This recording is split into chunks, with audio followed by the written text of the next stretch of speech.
They get up to show their respect. That's one of the things I want to show you.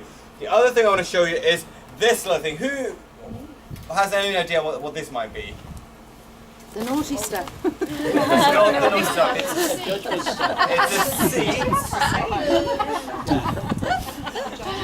It's a seat, absolutely, and it's not the naughty seat. It's the seat of honor, actually. You see these four round things here. They would have held up a canopy, and this is, for instance, where the king would have sat to meet with people. We have one such example from the life of David that I want to read to you. You remember David's son Absalom, who tried to usurp power. Well, he died eventually, and David is devastated, even though Absalom has tried to replace him as king, which is essentially an attempt on his life. And Joab, David's commander-in-chief, hears about this, and it says, Joab was told, the king is weeping and mourning for Absalom. And for the whole army, the victory that day was turned into mourning, because on that day the troops heard it said, the king is grieving for his son. The men stole into the city that day, as men steal in who are ashamed when they flee from battle. The king covered his face and cried out, "Oh, my son Absalom! Oh, Absalom, my son, my son!" Then Joab went into the house to the king and said, "Today you have humiliated all your men, who have just saved your life, and the lives of your sons and daughters, and the lives of your wives and concubines. You love those who hate you, and you hate those who love you. You have made it clear today that the commanders and their men mean nothing to you. I see that you would be pleased if Absalom were alive today, and all of us were dead.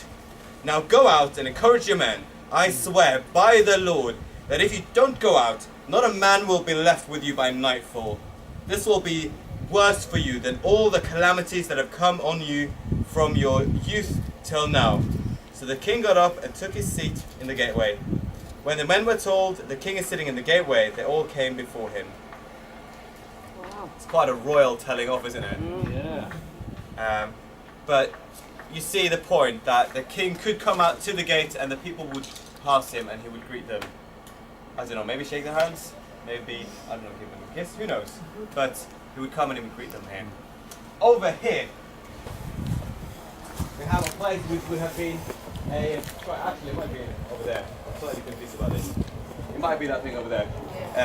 Anyways, by the gate you would also sometimes have altars.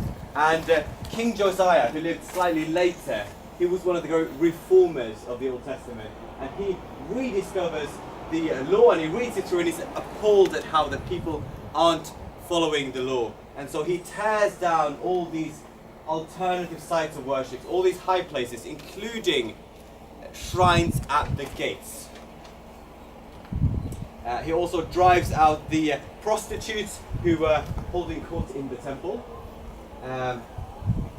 He takes out all the idols from the temple, all the Asherah poles. So they were come into everywhere, even into the heart of the nation's religious life, into the temple. There was prostitution and idol worship. Anyways, this is the end of our tour of Dan. We're going to go back to the bus. There is an additional thing that we can do for those who are willing. If you want to go back to the bus, that's fine. That's just over here. If you want to come with me for a quick look at a city gate of the Canaanite city, which was here before Dan, which is from around 1800 BC. You can come with me, and the rest of you can go back to the bus. But let's head.